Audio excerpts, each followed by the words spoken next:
I'm taking unprescribed drugs and trying to work through the night, not sleeping, not showering. My mental health was going downhill. And I remember clearly one night Googling with tears streaming down my face at 3 a.m. retreats for stressed out execs because I just knew I had to get out and I didn't know how to get out. Welcome to Pathways to Purpose, stories from the Freedom Collective, where we journey alongside remarkable women who have dared to follow that little internal voice and create a life that's in alignment with who they truly are. If you're at a place in your life where you're asking yourself, what's next? Who am I? And what do I really want? Go to iamthefreedomcollective.com and grab yourself the video series, The Power Within. This resource, it's free right now because I want to help empower as many women as I can. It'll give you 7 keys that were never taught in school or university, so you can gain a new level of clarity and start creating a life and work that reflects who you truly are. Now, I'm excited. Let's get into this incredible story. Okay, this is going to be a good one. She was a partner of a law firm. She's competed as a bodybuilder, and now she's an online women's nutrition, fitness, and mindset coach. Now, when I hear that, I am seriously impressed. But when you go beyond the titles and the achievement, we often find there's more to the story than initially meets the eye. Today, I am so excited to be speaking with Nicole Tovey. We met in 2022, if I'm remembering correctly. She was actually my previous landlord. And I remember there was this one day when we were getting ready to move out and she was getting ready to move back in. And she came over with her mum to get some measurements and we got chatting. And I remember thinking, oh, I really like her. Maybe we can be friends. And I totally felt like a 5-year-old at kindergarten wondering if I could ask, can we be friends? And now we catch up regularly. We hike during the winter months. So if you're a lady on the GC or in the Tweed, connect. We would love you to come play with us during winter and go hiking. It is so fun. Our conversations are always deep. They're always insightful. They're always sprinkled with humor, mostly because we're laughing at ourselves. So Nicole, thank you so much for making time to connect and share on Pathways to Purpose. Thank you for having me. Thanks for such a beautiful introduction as well. It's so funny about the day that we met. I felt the same thing. It was like, this girl's cool. I want to be her friend. Because I wanted to ask you, but then I didn't want to put any pressure on you. Now, that journey from lawyer to bodybuilder to online coach for women, focusing on nutrition, fitness, mindset, they're all very different chapters. Yeah. Can you take us on that journey and share with us what sparked those transitions for you? Wow. So it spans a lot of years, so I'll try and pare it down. So 20 years as a lawyer. Wow. To be honest, I always had been interested in health and fitness. So I'd been very active as a kid. I was always dancing. When I started working, I realized I didn't have time to get to my dance classes. So I found the gym. I was always a bit of a cardio girl though. So I was really interested in it. And I actually went and did a course to become a personal trainer. This is when I was 23 years old. And this is also early 2000s. So there was no online then. I'm showing my age, but there was no online then. And so I quickly realized though that, I was not going to be able to make a living at, teaching step classes. And so I never actually went through with the qualifications. And I just thought, I've got student debt, I've got this and that, let's just stick with the career that you spent 6 years for. So I stuck with law. Fast forward to when I'm 35, living in Bermuda. And I was in the gym one day and actually I was salsa dancing at the time, and my salsa dancing partner used to train with who became my first coach. And my then coach, said to me one day in the gym, have you ever thought of bodybuilding? You've got a good shape. And I'm like, no, no, but I'll give it a crack. So that started my bodybuilding journey. And I did that for 8 years. And so I competed for Bermuda. I competed internationally, all while being a partner of a law firm over in Bermuda. And I just reignited my passion, my interest with the physical shape, the mindset, the nutrition, everything that goes with that, and just became really fascinated with it all again. So it just reignited that interest. And so I went and got my qualifications, mostly from my own education at the time, because I wanted to understand a little bit better about what I was doing, what I was putting my body through as a competitor. And then I just became, again, fascinated with what the body could achieve, what the mind could achieve, and the strength that came with that as well, and how empowering that actually felt to be strong, in control of my body, understand what my body was doing, understand nutrition. And so then I just wanted to share that with other women and help them to feel empowered and strong and healthy and fit and not constrained by their body, but empowered by it. So that started my business as a coach for nutrition and training and mindset. So I did it on the side for a little while, as I was still a partner of a law firm. So I was hustling on the side while working as a partner, while competing in bodybuilding competitions. And then when I moved back to Australia, I took that full time and ditched the law. That is a really big transition, because being a partner of a law firm, there's quite a bit of success attached to that. You know, you'd be earning really good money. You'd be meeting all of the criteria that the world teaches us is success. So what happened? What triggered that change for you? There's a lot of moments. There were a lot of triggers. I think they all compiled and just anyway, but there was one that was pivotal that made me realize that I wanted to get out of the law. And I'd been toying with it for a while. Let's face it, the interest had started back in my 20s. So, but the clincher for getting me out of the law was this horrendously big, aggressive, large in terms of monetary value case that I was working on. And it was pretty much just me working on the whole case. It was way too big for me. And as I say, it was quite aggressive. But I was acting, and let me go back a bit, very aggressive. And the clincher for me was I started taking, to get through the nights, because I was working all day, all night, kind of showering and coming back to work, because I was trying to meet an impossible deadline that the court had given my client and therefore me.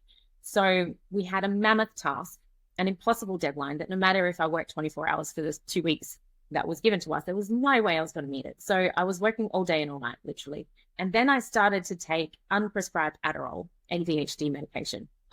Not my medication, not prescribed to me. I got it from a colleague with his knowledge, but I took more from his drawer than he knew about.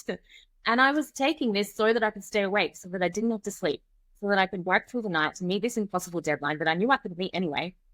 And I kind of realized that my health was suffering. I was never going to get this deadline. And no matter what I did, it was just impossible to help this person. And to give you some context, I was representing a man who was just a great guy. He had a mortgage, a wife, a couple of kids, and just got tangled up in this horrible web, none of his doing. And so for me, helping him out of this was just paramount for me.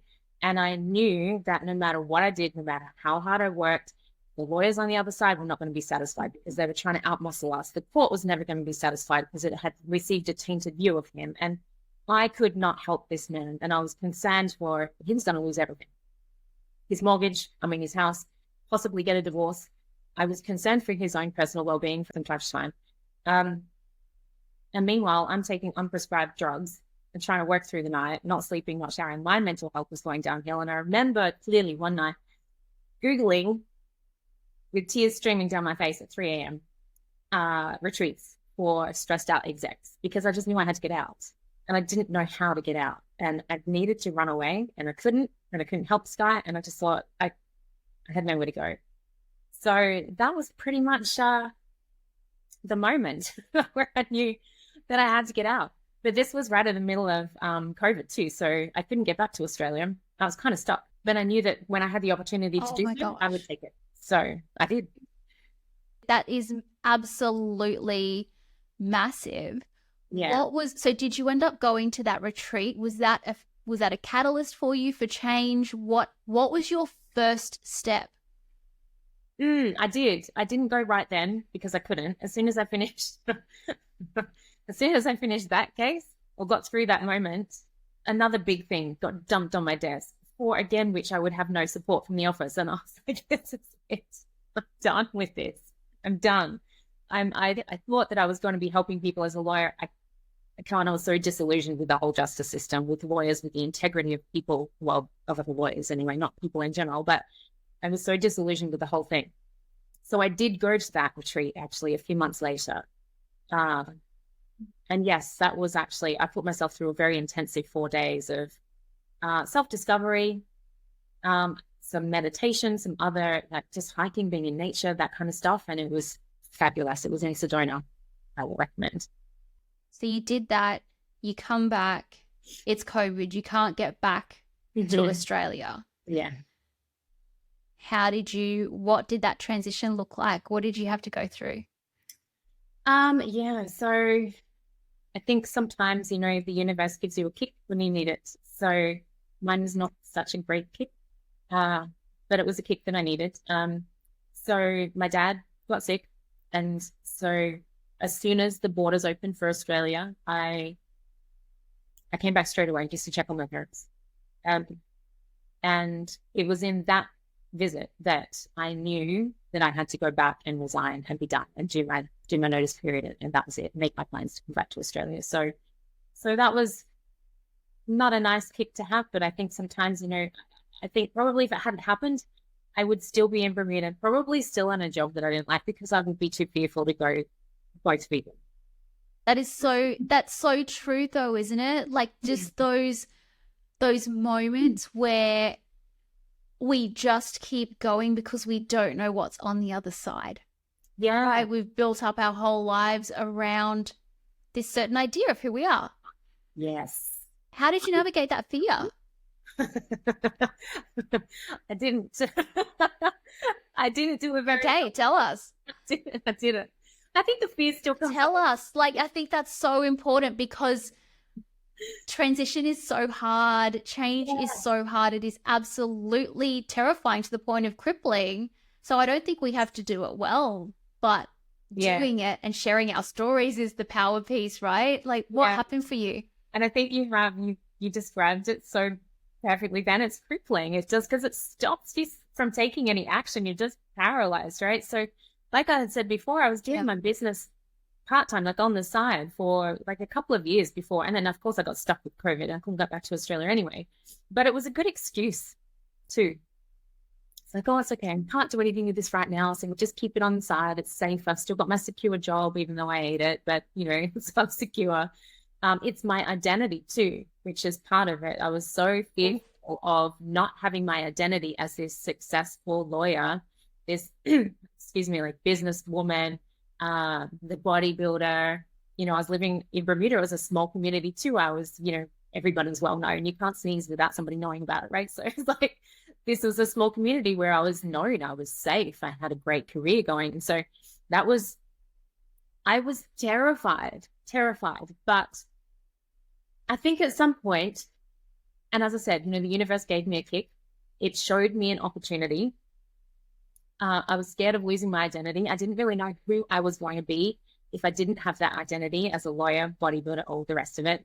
So I'm not sure what my voice is. Let's go find out and let's just be curious. So when I came back to Australia, I was terrified. But I think you realize once you get to the other side that there's nothing really to be fearful about, because I kind of approached it like, what's the worst that can happen? I'm still a qualified individual. I still have a history that if I have to, I don't want to, and I won't, because I will make this work because I don't want to, but I can, if worst comes to worst, what's the worst that can happen? I go back into the office. Like, I'm not going to die. Try again. I'm not going to die. That was kind of my attitude. Come back to Australia and view it with eyes of curiosity. And so I don't feel like I ever really navigated the fear. I just kind of went hope for the best, and here we go. Like, I was terrified the whole time. So, that stuff still comes up to this day, just in smaller doses. And I think at some point you just have to choose between the life that you say that you want, that you talk about, the life that you really know is on your heart, that you say that you want, or be satisfied and take action on it, or be satisfied with the life that you have and just shut up and get on with it. I was given an opportunity, so I took it. It was like a clean break from living in a different country. It was sort of like now's the time. Take the opportunity. That is so powerful what you've mentioned. Even that honest piece of like, I don't think I navigated it well, but it's when I'm looking in and hearing the story, I'm like, oh, but that gives me courage that I could do something, and I don't have to do it perfectly, and I don't have to know the answers, but I can take the step. And I think it's that being aware enough to see when opportunities are presenting themselves, especially when they give you an out, right? It gave you another story you could give to your brain. I have to go home. My dad's unwell. I want to be there. I have to go home. Yeah. I want to go home. I want to be there. And I think pulling on these different pieces and going, okay, building the story that you're going to tell yourself is such a powerful thing. And that's what it sounds like you did, is like, well, this is what I'm going to do. And worst case scenario, if I do give this new thing a go and it doesn't work out, okay, I go back and do some work that I know that I can do, that I'm qualified for, and I can try again, or I can decide if this is really for me or not. And then, like you said, shut up and get on with it. Yeah. Like, spoken like a true coach. Make a decision. Yeah. Shut up and move on it. That's so funny. I got sick of hearing myself talk about it. It's like, oh, I want to do this. Yeah. I'm going to. It's like, shut up. Do it already or don't. Make it. It's like I love it. Let's say, when you get sick of your own stuff, you take action. Yeah. Yeah. And I'm just having a moment of like, oh yeah, yep, that's so true. That's so true. And just like, what are the voices? What are the stories going on in my head? What am I entertaining? What do I keep repeating? And I think that is the value of having, one, being self-aware, two, having close friends or family that can be like, hey dude, like, I'm so sick of this story. Like, move on it, or, like, pick another story. So that's massive. So you got home and then you had a go at doing this fitness thing. Now, were you still bodybuilding when you came back to Australia? How does that fit in? Did you transition out of that? What happened? Great question, because it really has, that part of my life ending has been a bit of the impetus for my coaching, actually. So I finished bodybuilding. I did my last competition in 2019 in December. So it's been quite a while. But during that experience, and it was not a great experience, I had a coach who crashed my calories like way too low to a very unhealthy rate. Tried to encourage me to take performance enhancing drugs, which I refused. I was a lawyer. I mean, my goodness. So, and then I just got told, well, you just have to work harder because you're a natural athlete. And so my calories had crashed, and I had thyroid issues. My hair was falling out. I wasn't sleeping. My digestion was not great. Let me just say, I go deep here. So, all of those things. And then during this phase, I sort of realized, well, I had gut issues, bad gut issues that took about another year with another coach to remedy. And then the penny kind of dropped, and I went, actually, ladies put themselves through something very similar and have similar negative repercussions just from diet culture these days. Eat less, do more, crash calories, go on fad diets, all of this stuff. And they feel like rubbish. And I thought, okay, I did it for sport, but ladies do this every single day, and I need to help them to stop and see that there's a better way. So that's how that was sort of the impetus for my coaching. I had already, of course, started my business by then, but it really gave me the foundation of the message that I want to send out, which is not diet culture. So coming back it was just a matter of moving from part-time. It was not until when we met, 2022, when I came back and I took the whole thing full-time. So there was a couple of years in between there where it was just a gradual development, I suppose, of my path and how I think and how I approach and the type of ladies that I want to help and for what. So that took some time, which I think is important to say as well. Like, it's not, I think you touched on it a moment ago, saying, it's not necessarily going to be perfect. It evolves with you as you sort of start. And so start messy. Yeah. I love that. That has totally been my motto as well, of just start before you're ready. Yeah. Because I think one thing that stops a lot of people is that worry about, what if it doesn't work out? What if I don't make the right decision? So I don't make any decision. Or I make the decision to stay in a situation, a place, a job, an area in my life that just does not light me up anymore at all. Yeah. That is so powerful. So just thinking about what you do now, who are the ladies that you help specifically, and what's the process you take them through? Help me understand that. Yeah, so I primarily help high-achieving women over 35 who are ready to take control of their health and fitness I help them to lose the weight for good, get off the fad diets, get off the yo-yo dieting roller coaster. We want to get strong as well. That's one of my big pillars, is helping ladies to get strong. No restricted diets, no crazy meal plans, not cutting out foods that you love, just actually making your health and fitness fit your lifestyle, not the other way around. So I help them to lose the weight for good, get strong, gain energy without the restriction and without having to spend a ton of time, because the ladies that I help are insanely busy. So let me get this straight. You help people get stronger, fitter. You help them gain the knowledge on what's happening with their body, how to actually manage nutrition, and they end up eating more. Yeah. Yes. Oftentimes, yes. So a lot of the ladies that come to me have been, it's a beautiful thing. It's a beautiful thing. A lot of the ladies that I work with are a product of, because of the demographic that I coach, they're a product of the old, do more, eat less, and this is the way that you lose weight. But in fact, it's over the years, and maybe they've tried different, I'll call them fad diets for want of a better word, but the quick fixes, the roller coaster dieting, the on again, off again.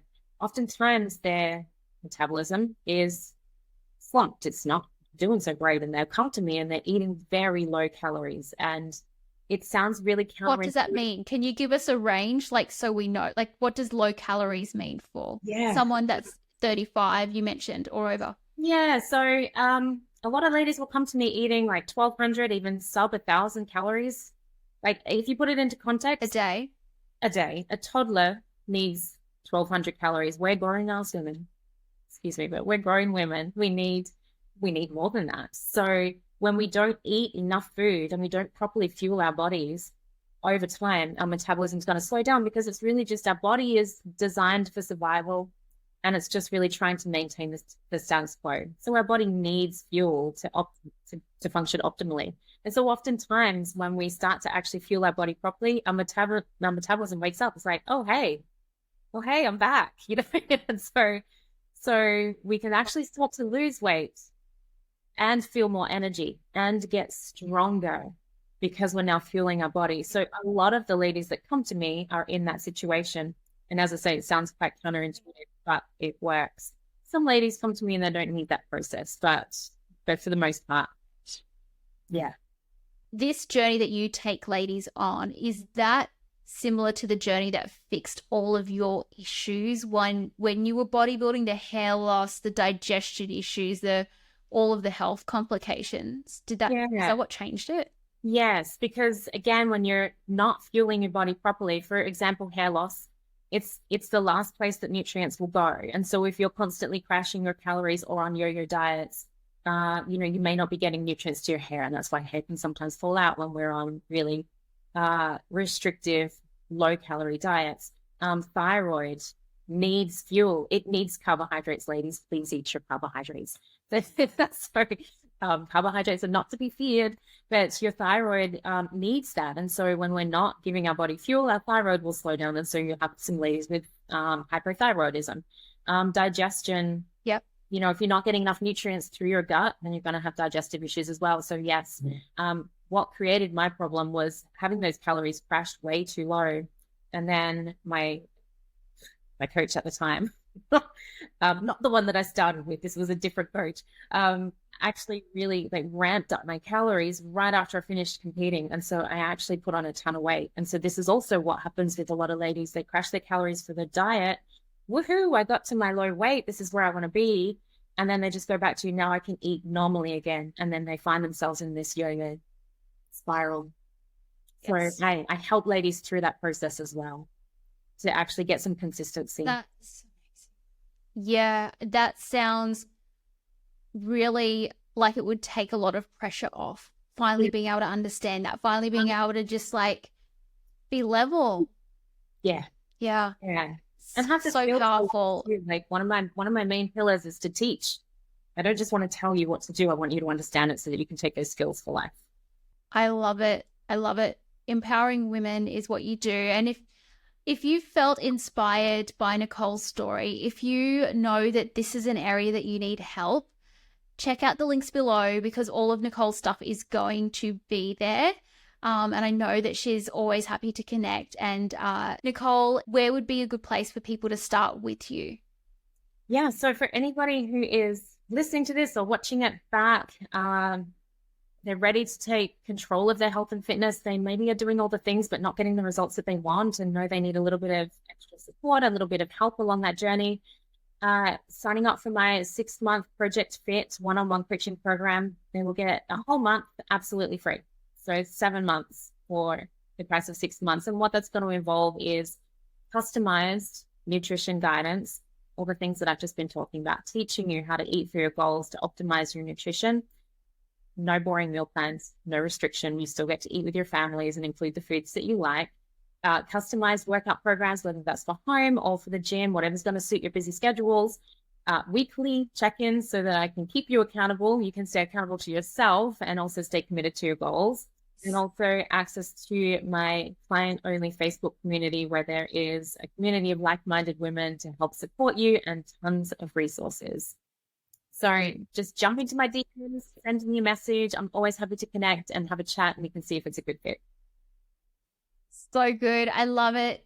All of the links for Nicole's stuff to connect with her are going to be in the description below.